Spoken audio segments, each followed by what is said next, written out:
probably have about a minute.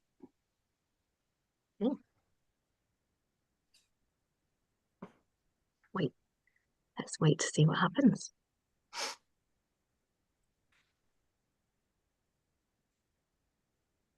Oh, perfect. Okay. So, good evening, everyone. Welcome to today's Women in Fisheries webinar. This is the first webinar in a series of 6, and I am so excited that it's a big one. My name is Stephanie, and I am the Network Coordinator at UK Women in Fisheries. It is truly an honour to host this webinar, and it brings together an inspiring panel of women who are making waves across various industries. Women in Fisheries is dedicated to empowering women in every corner of the fishing industry. Like our panel represented here, fishing is a mostly male-dominated industry. And today's webinar is about sharing the challenges, insights, hints and tips, and sharing the success stories that create a more inclusive and equitable workplace for women in male-dominated industries. So let me introduce our panel. We have Agnes, a proud member of the Women's Engineering Society and a wastewater treatment engineer. Belinda, who runs Women in Boat Building, Julie, who runs Seafood and Gender Equality, Michelle, the host of the inspiring podcast She Who Dares Wins, and Ashley, also known as the Female Fisherman. I don't want to put words in your mouth, so please go ahead and introduce yourselves. Tell us a little bit about the work that you do, and then we'll jump in and get started. Yes, over to you. Hello, I'm Agnes, and Happy New Year to everyone. And it's really my honor to be invited to this brilliant webinar here. And then I'm also working as a process engineer for wastewater treatment for more than 2 decades in the industry, and also a member of a Women's Engineering Society as well. Thank you. Shall I just go for it? So I'm Belinda Joslin, and I'm the founder of Women in Boat Building, which is basically women in fisheries, but for boat building and related marine trades. I started it in 2021 when I was working in a boatyard in Ipswich as a finisher. And our aim basically is to connect women in the industry, to celebrate their achievements, to support them and inspire each other and hopefully inspire others as well. And thank you as well for inviting me, because I know we're not fishing, but we're boats, and we're very, very excited to be here with the fishing contingent. Thank you. We're excited that you're here. Julie, over to you. Oh yeah, it's my turn. Hi, I'm Julie Kuchepatov. I'm the founder of Seafood and Gender Equality. I'm actually based in the United States on the West Coast, so it's my morning time. So thank you so much for staying up, staying late to join us for this webinar today, and I'm very honored to be here. So Seafood and Gender Equality promotes, as it sounds, gender equality in the global seafood sector. Our focus actually is the North American seafood industry, where the buying and selling and trade of seafood takes place. And we have several programs that I hope to talk about a little bit more and later in the webinar, but happy to be here. Thank you. Hi everyone. So I'm Michelle Hands, and based in the UK, was an engineer, a site engineer in the construction industry for 17 years, and was pretty much the only woman on site throughout my whole career, and decided to do something about that and start a podcast called She Who Dares Wins to try and basically empower and inspire women through storytelling, sharing not only my own story, but other women's stories to help those coming through that cannot see who they want to be. Mm-hmm.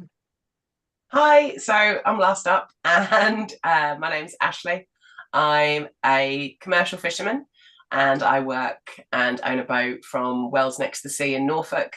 We primarily catch crabs, lobsters and whelks, and I also do the digital comms for the UK Women in Fisheries Network, which is something that I'm really proud of, and is a network that's definitely growing and looking to support women across our sector. Thank you. What an incredible introduction. Okay, so the year may be 2025, but we already know that the average woman around the world is earning 16% less than men, and also that construction, engineering, tech, and fishing remain very male-dominated industries. In the UK, women make up around 10% of the workforce in agriculture, forestry, and fishing. And in UK fisheries, women earn about 70% of what men earn. So I'd love for us to dive into the gender dynamics across the industries that you all work in. I'd love for you to tell me a key figure about what's going on with the gender dynamics and where you work as well. So, Agnes, what's it like in engineering? Yeah, actually, it's also male dominant, as you pointed out. I got some figures here. Sorry if I'm looking at my notes. So I think looking at the probably, I'm not going to look at all of the water water companies in the UK. I'll say probably just the top big, large, several of them.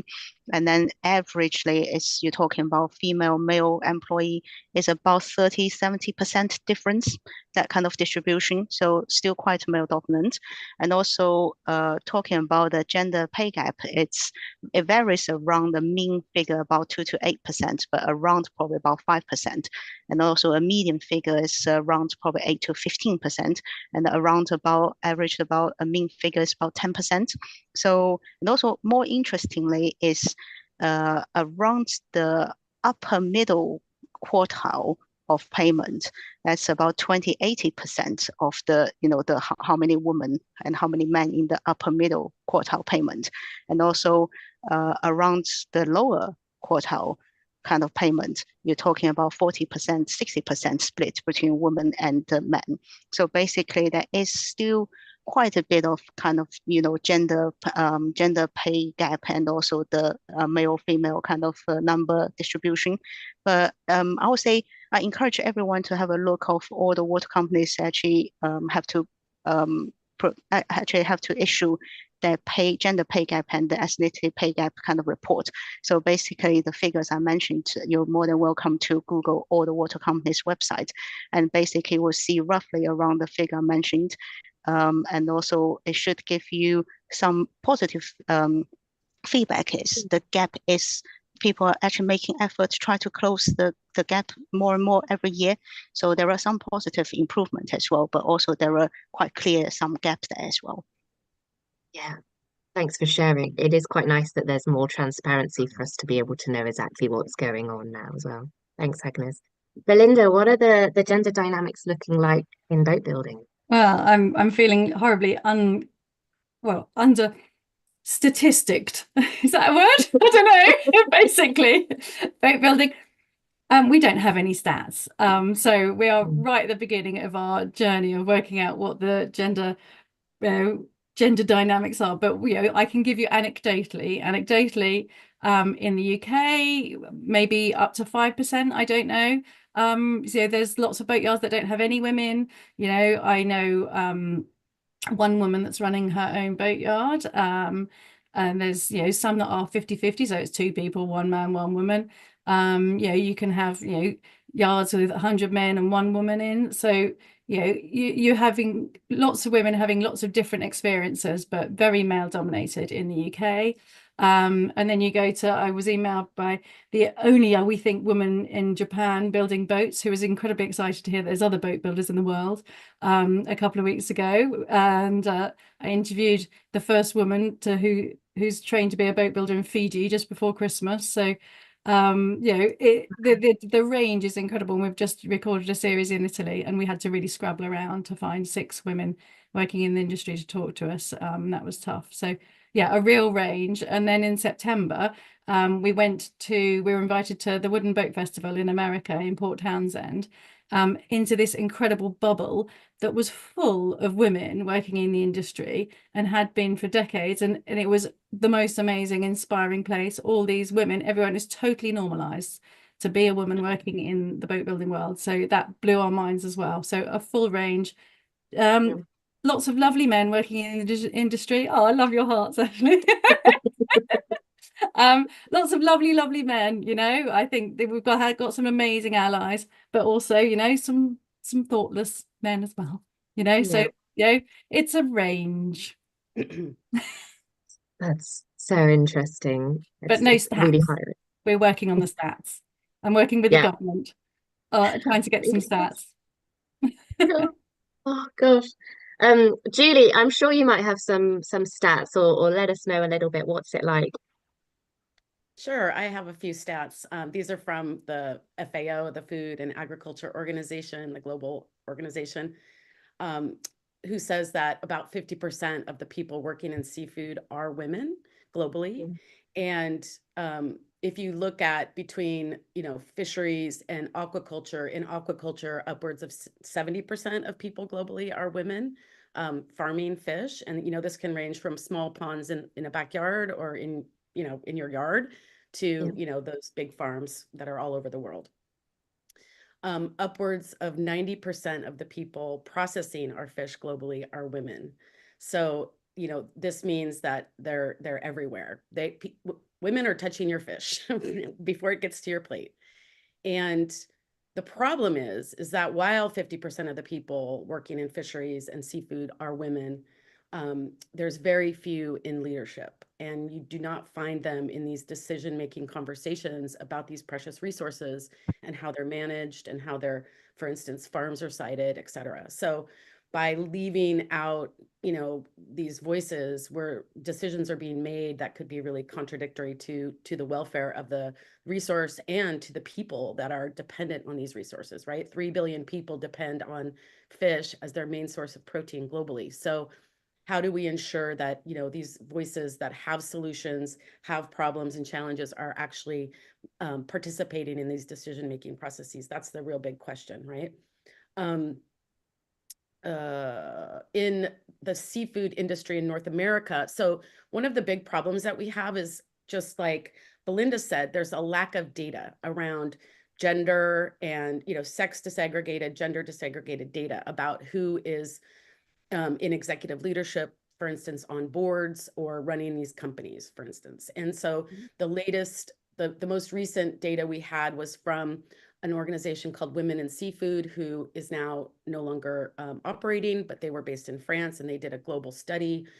And they found that one out of 100 major seafood companies, only 4 of them had women as executive directors. And I feel like it's still, that was in 2018, so it's still like a handful. I can name maybe one, I think. So lots of work to be done there, but yes, we definitely need to see these changes that we want to see happen at the leadership level. But I want to emphasize, it's not enough to just put, we were talking about butts earlier, and it's not enough to put butts in seats, as they say. You really have to look at your systems and your protocols and your policies and see what's going on here. Why are there no women here in these seats, right? And so I wanted to find one final thing.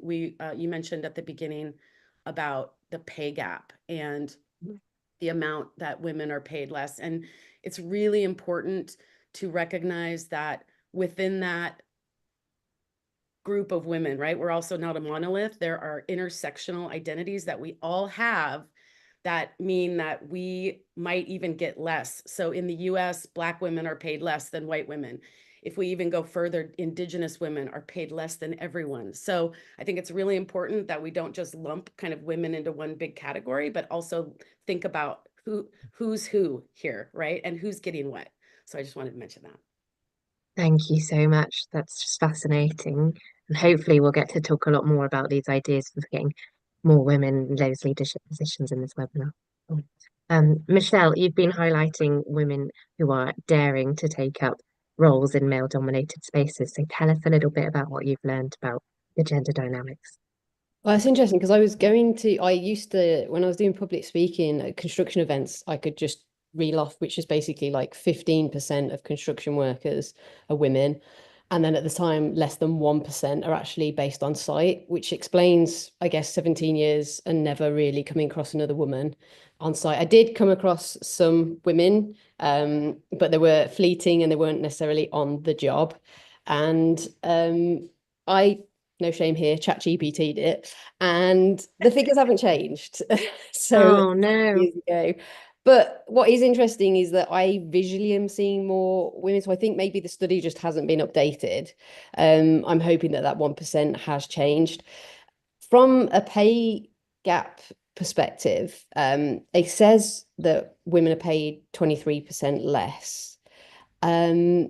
interestingly, I never knowingly was paid less than any of my male counterparts. In fact, on some jobs I was paid more. And I don't know whether this was because I was a freelance engineer. And freelance engineers tend to come in with like a certain pay scale, like everyone knows that, and the fact that my brother was an engineer at the exact same time as me. And so I would always know what he was getting paid and compare that to across the board. And I'd also, I think after a couple of years of working in the industry, was just like I'm if they're getting it, I'm getting it. But I do speak to a lot of younger folks that are joining the industry, and I still think it's not published enough. I think the lack of information, as Brits, we just don't discuss wages, and not every company has to publish them. I think it's only the top 5 or 10 in construction, like the big guys have to do that. So I think till we get to the point where there are open stats and, you know, people have to show what they're paying, I don't really trust the stats. But it's poor. There we go. Yeah, no, thank you. Okay, Ashley, tell us a little bit about your lived experience as the female fisherman. So when it comes to stats, I really don't have any. But I do know that when I started out working as a commercial fisherman about 7 or 8 years ago now, I knew of 2 or 3 other women who were actively working on boats. Now I'm happy to report that, again, there's nothing official. The biggest collection we probably got is within the UK Women in Fisheries network database. But I want to say that number, if I was to put like thumb in the air, is in the high 20s, early 30s. So there's more women definitely looking to commercial fishing as a career path for them, which is amazing to see in an industry that's struggling to recruit and may have for all of its life inadvertently not through any fault of its own, has alienated 50% of the population. So that's like a good news story. And when it comes to pay, obviously I can't speak for the entire fisheries sector, but I can speak of my own experience in the catching sector. And for the most part, all fishermen are self-employed, and we're on a share basis. So we earn a share of the catch. Now, that could mean that the guy working next to me, who's a man, and me here as a woman are going to earn the same. If we're doing the same role and we're on the same percentage share based on our experience and the work that we're doing, then that's going to be equal. Don't get me wrong, there'll be days when you go out and you will get a share, but it will be terrible. But everyone's is terrible because the fishing is poor.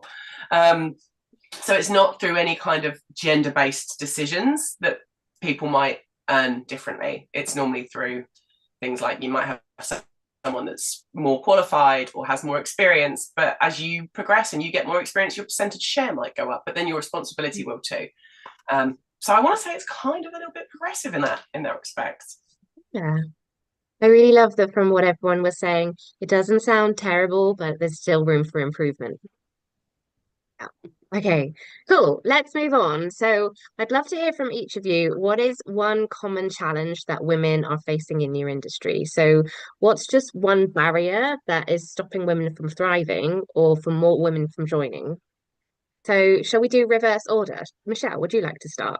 Yeah, sure. I think it's perception. Like, I grew up and didn't really see many women on construction sites. I still think that kind of exists. Like, when you've only got one woman per every on their 150 construction sites, it's hard for young women to see that as a career that they can go into. And I think one of the biggest barriers I think that I've identified by just chatting to people is not necessarily, well, I'm contradicting myself here, getting them in. It's those that want to get in can get in because there's a big push in the industry to bring women in.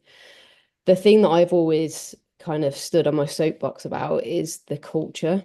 It's so inbred in the industry. And like, I love the job. I had an amazing 17 years, incredible, would never take it back. Was so passionate about all the work. I met some fantastic people. But the 10% I always talk about the dark side of construction, and it is the culture. Like, it's not just for women. Like, it has a high suicide rate. You know, it is very dangerous industry to work in if things aren't run properly. And there's a culture that has just not shifted. It's very like men ego run, like it's ran with egos, and I think that needs to shift. And then also I documented getting pregnant and then having children and staying in the industry. But I know there's a lot that kind of get to 30s and look at the 6 till 7 hours and that culture of looking at each other before 5 o'clock going, who's leaving first? It still exists. And when you've got a family, it doesn't work. I managed to make it work by being freelance and saying to whoever I work for, look, these are all the hours you can get for, but you're paying per hour, so that's fine. But I think there's a huge issue that needs to be tackled, and that is making sure that the culture shifts. And it is a chicken and the egg. The thing that frustrated me is there's no fix, because I firmly believe the only fix is more women in, and then over a period of years the culture has to shift. But you can't just go into a load of guys and say you can't say that and you can't do this. It's inbred, like they don't know anything different. In some respects I say it's no fault of guys. Like me and Ash have talked about this. We don't hate men. Like we love them, married one. But there has to be a change, and unfortunately I still think there's the next generation that's going to have to take a bit of a hit of having to experience this. So yeah, I never know the answer to this, and I wish I did, but I do think it's just a time thing. Yeah, a bit of patience maybe. But frustrating. Yeah. Okay. Julie, what do you think one barrier to more women entering the industry is? Yeah, I think the barriers are going to be very similar that we tell you right now. So I'm going to throw one out that I think is pretty unique to it could be similar in other sectors, but I think it's pretty unique to the seafood industry, specifically in North America. And that is many, if not the majority of seafood companies here in the United States are family-run businesses that they started out potentially 4 generations ago, and their families are still running them, or they were run by a family and then they were sold. And so that creates a whole dynamic where generally the dad or the grandpa started the company, and he basically raises his family, his sons, to take over the baton of leadership. And so that perpetuates this kind of male leadership that will just continue unless, as Michelle said, like, unless it's broken somehow, and it has to be broken by someone, right? So I think that's a real challenge here. And that's why I firmly believe that's why you don't see a lot of women in leadership positions, because of the family dynamics. Either they're, the dad is saying, this is not a place for you, daughter. You don't want to be in this business, because he knows what's going on. He knows what it is, right? Or it's just she doesn't want to do it, or whatever the reason is, right? But there's really not a lot of, as far as I can tell, and I could be corrected, there's not a lot of women family members that are kind of rising through the ranks of a family business. So I think that's a challenge. Yeah, it's certainly a challenge. I could imagine it would be a challenge if you're not in a fishing family just to get in, let alone for a daughter or a wife to get more involved. Well, I mean, you can get in, right? And there's, like I said, there's women are everywhere here, but it's really like, how far can you go, right? Into your career path. I think that's a challenge for everyone, every sector, regardless, right? Absolutely. Yeah. Belinda, are women in boat building facing similar barriers? Yeah, I think, the whole chat about traditional culture, and there are so many different things we could talk about, but I was just going to take it back down to the shop floor and talk about size. So there has been a perception that actually size matters.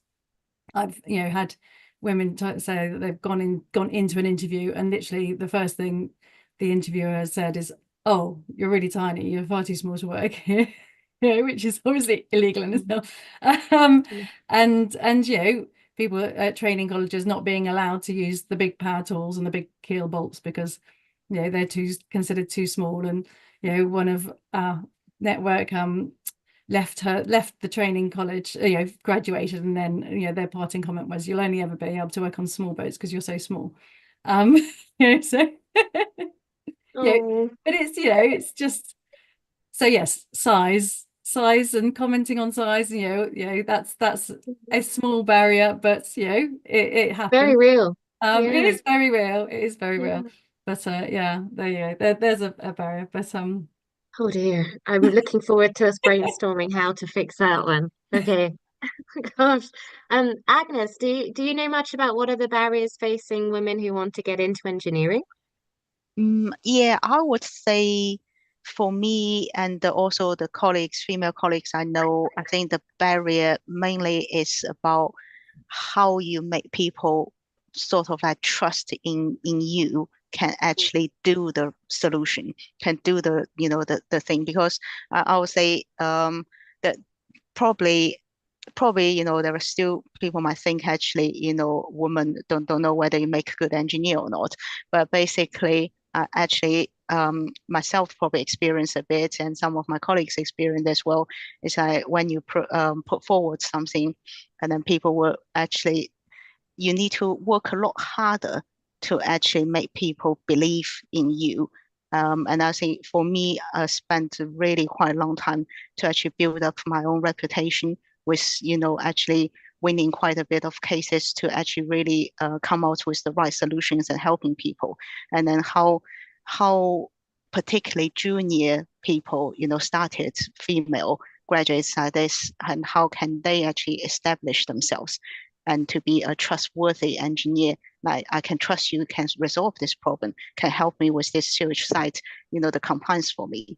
So that is something, a barrier I've seen from my very young experience, and also see some of the new starters as well. We have to work a lot harder to make people think, yes, we can do the job. Yeah, gosh, still. Thanks for sharing, Agnes. Ashley, is there any other barrier that hasn't been mentioned that you'd like to add to about fisheries? To be honest, it's kind of a little bit of everything everyone's already Mhm. said. Yeah, You've got the familial relationships within fishing businesses. You've got no really, you haven't got a lot of female role models within the catching sector. So, and just to echo on what Belinda said about people saying you're too small, I've had to get in an engine room of a boat, and I'm quite tall and I'm not the skinniest. I wish I was smaller. Like, perfect. That would be perfect if I was smaller. But anyway, no, pathways in to the fishing industry are woolly. There is no real set career path. And if you want a job on a boat, before you can even go to sea, you have to go and do a sea survival course. And I remember doing mine and being the only woman in a pool where they're basically like trying to drown you. And because you're the only woman, and it's normally like a load of guys who work on like offshore oil and gas who are having to do the same course, you're the one that has to go in the middle because you're the smallest. And that can be really off-putting and intimidating for women that might want to go into this job. So that's one barrier. And then, like I say, there's no set career paths to get into the industry. It's normally like, oh, you find a job on a boat through a friend of a friend, or someone's dad is looking for a new crew. And, if it's something you think, yeah, that's going to appeal to me, cool, go and spend like £200 on a course where you might feel uncomfortable, and then come back and just to see if you like it. yeah. It's not screaming, come on, let's come and do this and have fun and have a job where you're outside and you're using all of your body and you're working with nature, and you're getting out as much as you're putting in. It's not screaming that, is it? It's screaming barrier, barrier, barrier. Yeah, not making it easy and accessible. No. Gosh, so many things. I'm sure we could keep talking about this topic forever and ever. However, let's get on and start working towards solutions for how we're going to be drivers in fixing this and bringing a bit more equality to our industries. So I've heard a lot about talk about bringing more transparency, maybe having more role models. So it'd be lovely to hear a little bit about what people in your industry or what you can imagine could be done to start making things better. Just out of interest, though, do any of you feel that you've experienced any sort of unconscious bias or any sort of bias in hiring or getting promotions in your job because you're a woman, or have you been in quite lovely, inclusive areas? Actually, you've got your hand up. I I think I've experienced unconscious bias. Okay. Like I said when I started, like I am a vessel owner. Have a business partner, which is the skipper. But I remember one day a man came down to talk to us about some upcoming works that were happening offshore, and I was stood on the deck of the boat. And he was like, "All right, is the boss around?" And I was like, "Yeah." And then Nigel came out because he wanted to know what was going on, and he said, "Oh, I want to talk to you about this." And he was, "Talk to her." Do you know what I mean? Like, it's that unconscious bias that a man on a boat is going to be the one that's the person to do for all like the decision making and stuff, but not always is that going to be the case. Don't get me wrong, at sea, like skipper is absolutely in charge, but when it comes to the business stuff, I'm just as capable. But it's just that assumption sometimes. Yeah, it's really sad to see how people can't even imagine us women in positions of leadership or of duty. So, but it's important to have an ally there as well for Nige to have gone, yeah, talk to her. Do you know what I mean? Yeah. Has anyone else experienced anything like that? I have similar story to Ash. Like, it's a story actually that I've told a million times and people find hilarious, but the undertone is, I guess, quite serious. But I had a guy visit site, and on that particular day, I was the site manager, and it was actually from the council, came in and said, I need to speak to the site manager. And the conversation went like, okay, well, that's me. And he point blank wouldn't acknowledge that and said that I didn't understand. So I said, okay. And he walked out the office and he went and spoke to the lads, and they obviously told him, you need to go back in and see Michelle. So he came back in, he was quite aggravated. And I always use sense of humor. That's the only way I feel like I've used it my whole career to get me through many sticky situations. But yeah, he was quite aggressive again and was just like, I don't think you understand. I need to speak to site manager. And I was just like, how can I do this? So I said, right, that's fine. Here's the number. And I gave the guy the number and he phoned it. And I picked up the phone and said, manager speaking in front of him. And it is funny. And it's my greatest like drop the mic moment. But he went out on site and the guy said, yeah, it's Michelle. Like there was something, and I only ever had a problem, and I find this fascinating. I've worked with so many thousands of men, and I only really had a problem with over 50s middle management architect. One architect said on one occasion in a meeting, I cannot work with her. And then I was just like, okay, what have I done? And then post meeting, my boss said, what's the deal? And he was like, oh, I just don't believe that women, should work in construction. And it was outright, just completely that. And they were like, well, we're not going to work with you. I think it was 2018. And they were like, that's crazy. But the younger generation, actually, I think they're not really that bad. Like there's things that are going to happen because they're influenced by the older guys, but I've interestingly only ever had that kind of disagreement or like weird things happen with the older generation. So I'm hoping it peters out. I really hope so too. I think we're hearing great things about how Gen Z are really pushing for change, for meaningful and equitable change. So I'm really hoping. Yeah. Cool. Now, you and Ashley actually talked about how it's really important to have those male allies. Yeah. So, how do you think having male allies and leadership teams, how can they contribute to creating a more inclusive workplace or maybe just a safer workplace for women? I'll jump back in real quick with that. Yeah, go for it.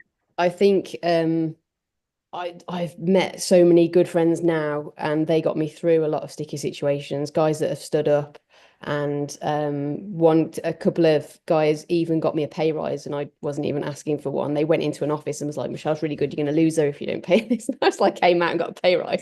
So they exist and they're amazing. And I know Nige is incredibly supportive with Ash, and I think it's those guys that don't understand how important it is, and they don't have to be getting into physical fights with people. It's just an unsaid word or an action that gives you the confidence, but not only that, knowing that you've got someone that's got you back in an industry that can be incredibly lonely.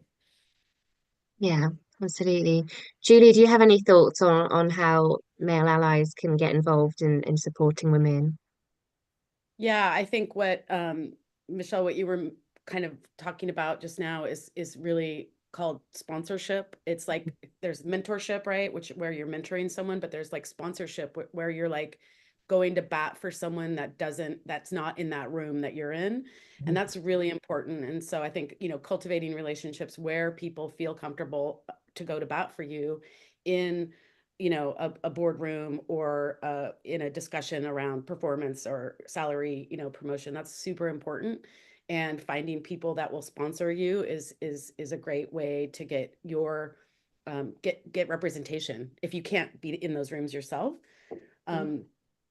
Another thing that I think is really important, we've talked a little bit here about lack of like not being able to see yourself in leadership positions. You don't see others that look like you. And so that's representation. Representation really matters. And one thing that we talk a lot about at Sage is, I don't know if you're familiar with the term manel, but it's an all male panel at like a conference. And so I would always ask people like, why are you having an all male? Why is this all male panel? Surely you could find someone who's not white and old and a man to talk about this. And I got the same, responses like, no, we really couldn't find anybody. So please, we can find people to, present different voices and opinions and experiences on panels. So they don't have to be all men, right? All manels. But also a man, if you're asked to be on a panel, ask the organizer, who's on the panel? Is there other women on there? Are there people of color on there? Are there different ages on there? Like you mentioned, Gen Z, they're fantastic. Like get them on these panels. And that really the onus is on the men who are being asked to be on these panels, to ask who else is on there and refuse to participate if there's no diversity on there, or say, hey, I've got a list of 5 people that you can contact. And by the way, I should mention, plug for Sage, we do have a speakers bureau for the seafood sector on our website that has where women generally can go on and put your profile on there. And if you're looking for an exciting speaker or an speaking engagement, you can put your profile on there and hopefully people will find you on there. I think that's a real big thing that allies can do to support building a more, equitable and inclusive sector, and just say, hey, we need to change the makeup of this panel. Perfect. Yeah, exactly. Belinda, do you have any experience with male allies? Yes, absolutely. I think educating and empowering men to do it the right way is hugely important. And we've had various conversations where the men have thought they're doing it the right way and gone, right, come on now, we've got to let the women have their turn. Come on, women, we want to hear what you're saying. And you're just sitting there going, oh. But then when they do it, the right way, it's just amazing. And actually making sure men know that it's okay to say, I need your help. How do I do this? Is really, is the first step. So we actually helped a boat building college on the South Coast a couple of years ago. I met the director and just said, how many women are on your boat building course? And he said, none at the moment. And he said there were none on the previous course and we've got none signed on for the next course. And he was really embarrassed and kind of cagey. And I was like, that's okay, let's chat next week and see what we can do. And so we then had a load of Zoom conversations and sort of got to know the situation and trusted each other. And basically I helped them create a diversity strategy for the college. We launched it with a women's bursary and a whole big fanfare, and the BBC South came down. And now 2 years on, they've now, for the first time ever in the college's history, got just over 50% women on their current intake, which is incredible. So just from that conversation at a conference, he was brave enough to say none, and I don't know what to do about it, to now. So I think men, allies who are men who ask for help and are hugely important. hugely. Well, congratulations. That's just a fabulous success story. Cool. Agnes, do you have any examples of how male allies have helped? Yeah, I think actually throughout my, decades in the water industry, I actually see the improvement, particularly last, 5, 10 years. And also, we need to remember, as male dominant, actually, we have quite a lot of senior management as the male as well. And actually, the support from them can be really significant. And we have our women in engineering group, and we also have men's network group, or the EDI groups, and then we team up with each other as well, and we do the seminars. Then also, what I think quite good thing is now the senior management actually quite into the mental health, well-being, all these things, and also the benefits for the employees. And then we actually invited people to do things like mental health well-being for menopause. And I think actually male colleagues joined in as well, and trying to understand, not being judgmental, and also trying to understand what female can go through during some kind of difficult difficult time during their life as well. So it's actually really good to see all these improvements these years. Fantastic. We've touched upon the next question, which was what policies and programs can you recommend to support more women to thrive in your industry? So, Ashley, do you have any examples of any policies or programs, or maybe just the UK Women in Fisheries Network? I'm plainly just going to plug UK Women in Fisheries because it's free membership. It's excellent. Got loads on offer. Head to the website. Head to the socials. Someone works very hard on them. Thank you. Cool.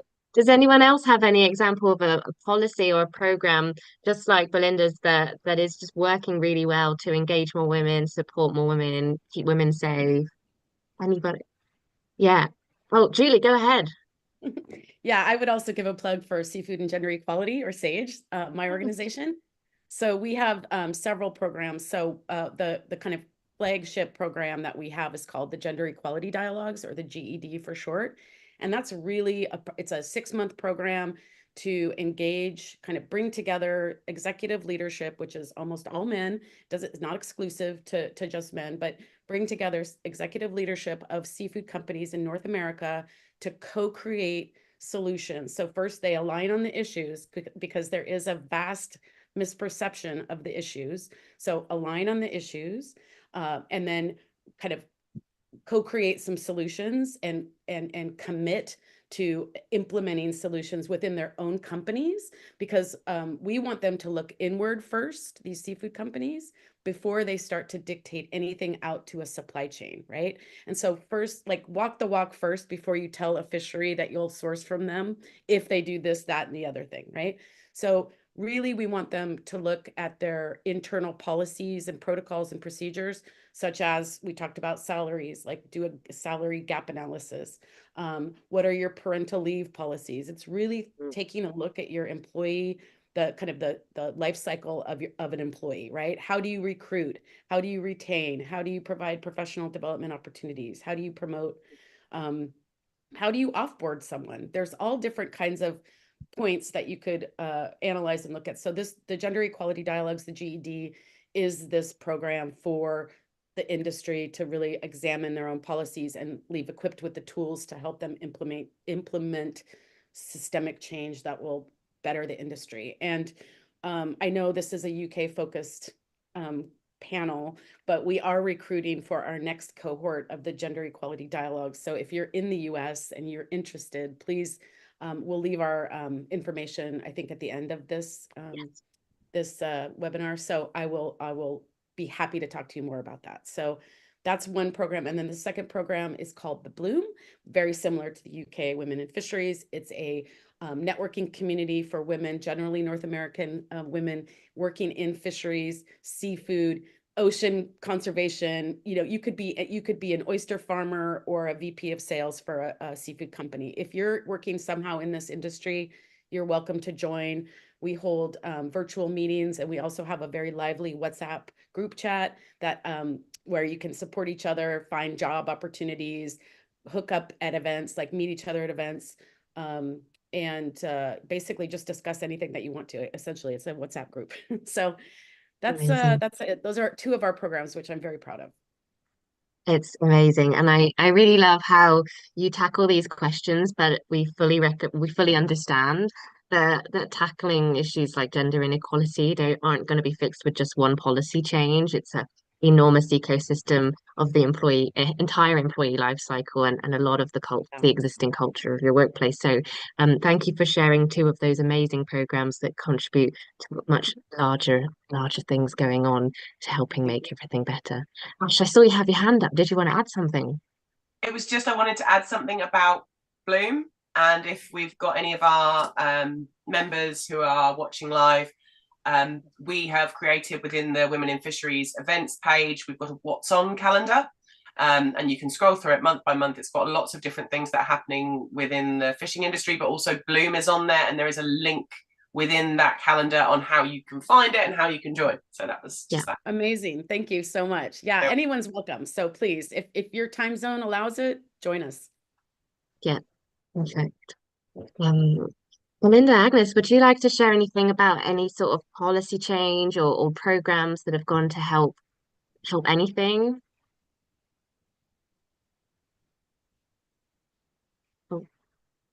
This is not a policy within boat building, but I don't know if everyone's aware of how the law in the UK was strengthened last autumn about sexual harassment.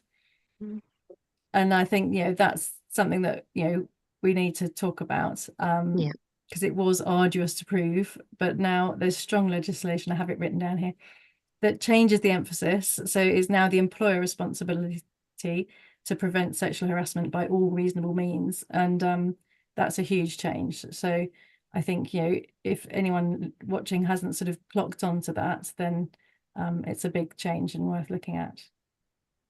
That's fantastic. It's always nice to hear when the law sort of has our backs as well.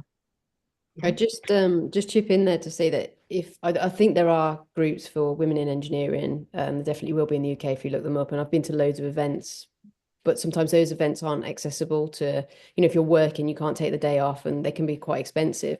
So I'd say it's still, for me, I advise young girls to go on social media and find other women. That's kind of how She Dares Win started, is I would see other women in other industries, even if it's not your own, and reach out to them and just say, hey, I do this job too, because I think social media gets a bad rep, but it's how I started, it's how I found my community, it's how I found Ash, and the friendships that you get from that are huge, and the support, because that person has been where you've been. And I always make time for people that message me, with things that they've been through, however bad is, and if I can give advice for it. But I'd say anyone that kind of feels lonely, that hasn't found a group, to reach out on social media, because most people will help. That's really lovely. Yeah, I would say on top of what Michelle mentioned about, like for myself, we all have our own the professional bodies with the Taiwan Chartered Institution of Water and the Environmental Management. So if, say, any of the younger female engineers are with any of the professional bodies, certainly look out for all the events they're doing as well. There are currently a lot of, supporting tools and, social media resource there as well. And also, actually go back to at the very beginning, I mentioned about things like the open source for the stacks. So for those kind of data, and nowadays it's actually really good for companies being transparent and then giving those kind of pay gap, gender pay gap, and ethnic pay gap kind of report. So certainly within the report, they also will mention about strategies, how to improve, and what kind of improvement they have done. So it's actually really good to see the positive change as well, and then give the younger female engineers some of the inspiration of joining the water industry as well. Yeah, incredible news. Oh, I just love that it's not all doom and gloom, and there are lovely things happening and really positive changes on the way as well. I've just realised the time and we're coming towards the end. So as we approach the end of the webinar, I would love for everybody just to share a success story. We've heard from Belinda how that boat building college is now over 50% women joining. But is there anything else, is PPE available in women's sizes now? Or would you like to share anything just to leave us on a real good high about how women are going to be doing better and women are being looked after? Ash, do you want to go first? Yeah, I can go first. Yeah. So we've recently been given a women's range in oilskins. So there are moves in the industry to try and make sure that there are women's PPE available. I also know there was no such things like a woman's like fishing Wellington boot either, like until Extra Tough launched in the UK, and they have cut for women, which is great. Other things which I think make a difference in the industry is visibility. Something I try and do through social media is just showing up and showing that women are here, women are doing the job and are accepted within the job. That's about that. Really. You're a huge success and you're doing it amazingly. So thank you for still being a role model. Oh. Julie, is there a success story you want to share? I think kind of more broadly, the fact that Sage exists, we're celebrating our 5th year this year, I think is a success. And I'm honored to be able to do this work. Thank you. And we have dedicated funders, we have dedicated supporters. I get emails very often that say, thank you for just existing and being someone, just like Michelle, you said, reach out to people on social media. I think that's huge. Like, that's how also I kind of met Ashley, like just in 2020 when we're all sitting at home, like, oh, hey, what's going on there? Okay, that's cool. Hi, how are you? So I think the fact that we exist and are doing work and being recognized and supported is a success. And I'm very grateful and thankful for that. So. Fantastic. Well, Michelle, what about you? Any success stories you'd like to share? Yeah, I did an event in Leeds actually maybe a few years ago. I'm using my memory, and it was by the WOW Foundation, and they got 250 women together for 24 hours to build a barn, and 250 women turned up, and I was just like, wow, this is amazing. And from all walks of life, and they didn't have to have any experience in construction because there were people there to lead. There were engineers placed to give advice, and there were some young girls that worked in construction that were like dead excited about it, and I just loved hearing their stories, because I, at that point, just started to step out a little bit of construction, and their enthusiasm was so good to hear, because I think you can get a little bit tarnished over time and you can just be like, oh, it's never going to change, like this is horrendous. But they were really enjoying, and they had the kind of joy that I had when I started, and it was incredible. The barn was built, and then afterwards there were so many women that had never even touched a tool, and they got their chance to make a notch and put things together, and then we saw the barn go up, and it was brilliant. And I think for me, that just shows that people haven't given up hope of, even though you can't see yourself in that role. It's I think even more now the next generation are like, well, I can do it. And my brother works on one of the biggest projects here in the UK, works on HS2. And, he says to me, there are so many women now coming through and so many more women going up.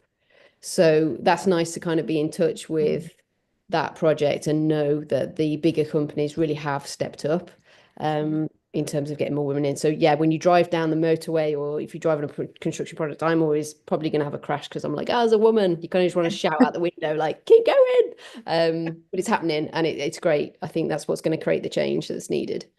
Yeah, keep going. It's fantastic.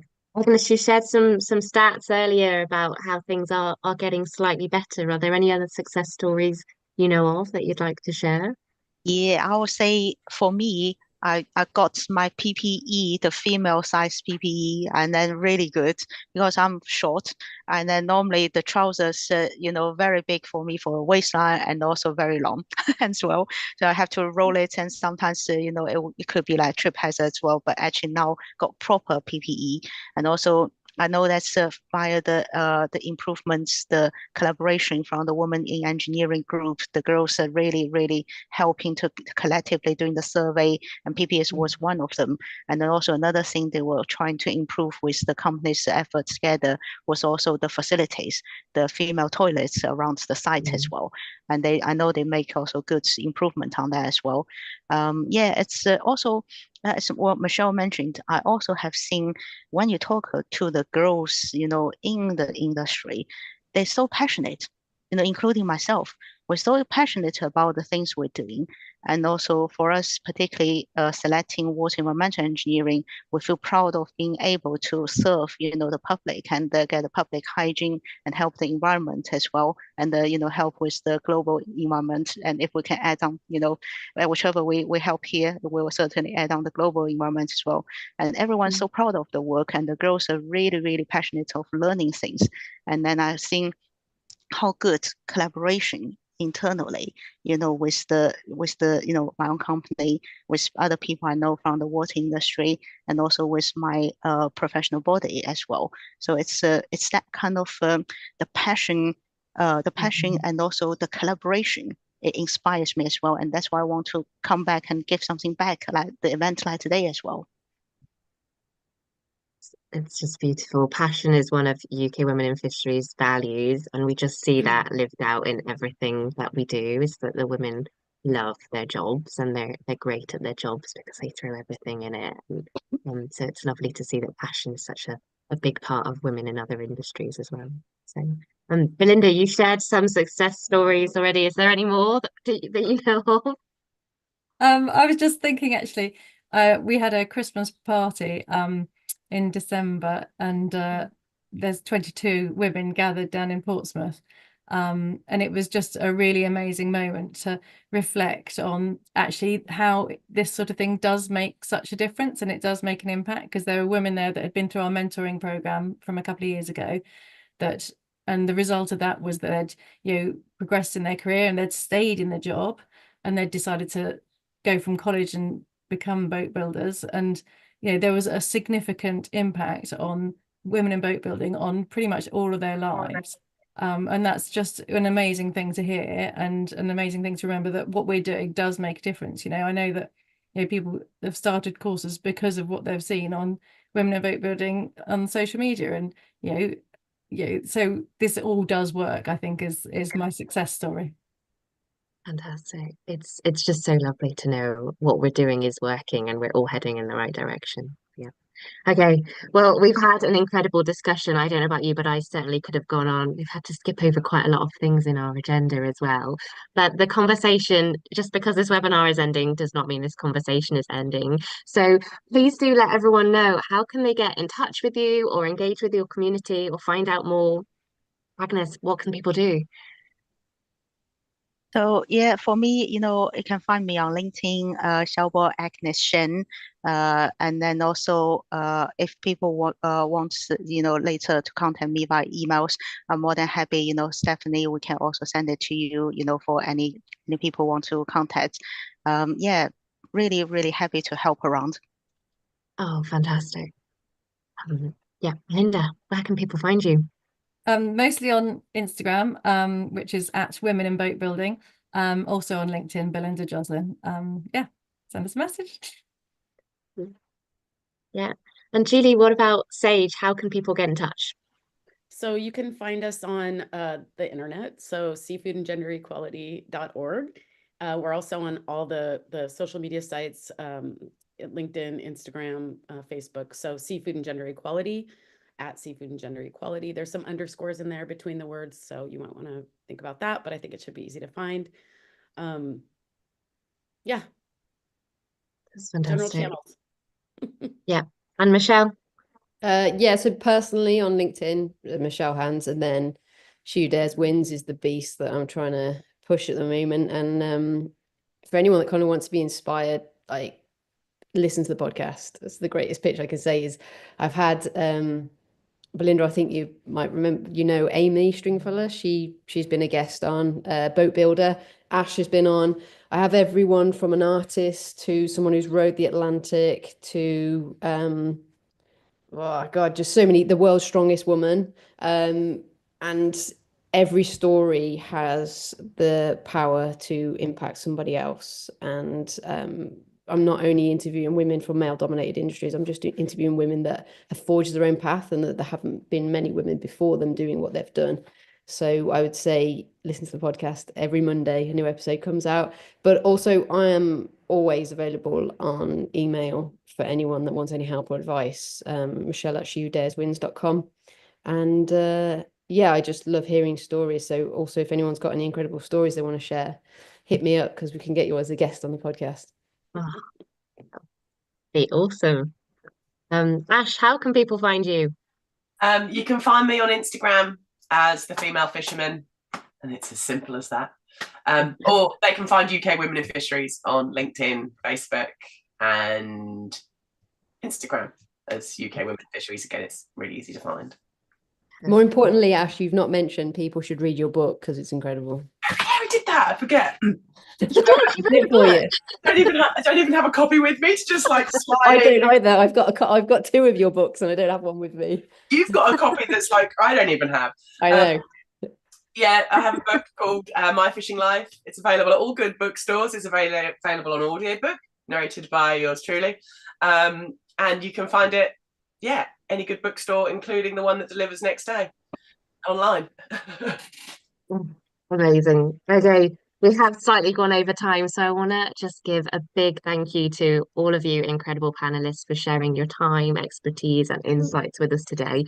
Your contributions have been invaluable, and I am sure that this webinar will have been so inspiring to so many people watching today and in the future as well.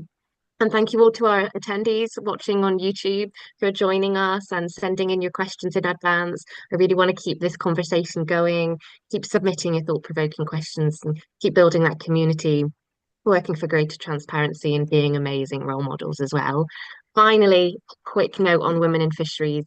We are currently halfway through a 6-month funded period by the Esme Fairbairn Foundation, the Seafarers Charity and the Fisheries and Seafood Scheme. This is just the first webinar out of a series of 6, so please check the UK Women in Fisheries Network website to find out more about our webinars, most of which are available and open to all. Please join, have a look at our social channels and keep chatting, keep connecting and just keep being amazing women. So thank you so much. I really hope that I get to speak with all of you ladies again pretty soon. And I wish everybody watching a lovely evening or a morning if you're in the States. Cool. Thank you, Bye. Stephanie. Thank Stephanie. you. Thank you, everyone. Thank you. Bye. Thank you. Bye-bye. Cool.